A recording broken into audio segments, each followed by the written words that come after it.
আচ্ছা ভাইয়া, আমাদের ময়মনসিংহ বিভাগ আর কিশোরগঞ্জ জেলার মধ্যে যে একটা বিরোধী সৃষ্টি হয়েছে কিসের জন্য ভাই?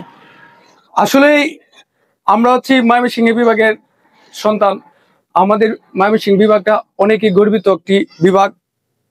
আমি কিশোরগঞ্জবাসীকে বলবো, এত তুরপাড় না করে একবার ইতিহাসটা ঘেটে দেখার জন্য। ইতিহাস ঘেটে দেখো, পূর্বের এই বাংলাদেশের মধ্যে ময়মনসিংহ বিভাগের অন্যতম অবদান রয়েছে। আর বর্তমান ময়মনসিংহ জেলা খুবই একটা গর্বিত। সারা বাংলাদেশের মধ্যে বৃহত্তম শহর ময়মনসিংহ, এটা হচ্ছে আমার বিভাগ। তবে কিশোরগঞ্জবাসীকে বলবো, তোমরা আমাদের বিভাগে আসতে চাচ্ছ না, এতে আমাদের কোনো আপত্তি নাই।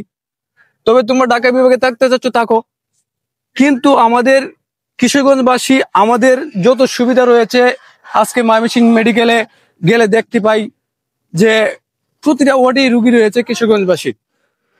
আর শিক্ষার কথা কি বলবো, শিক্ষা অবস্থানের মধ্যেও কিশোরগঞ্জবাসী। আরো পাশে রয়েছে টাঙ্গাইল।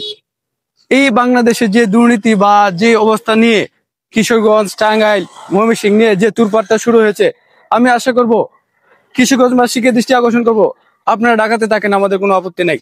তবে আমাদের ময়মনসিংহকে নিয়ে কটূক্তি করে কথা বলবেন না।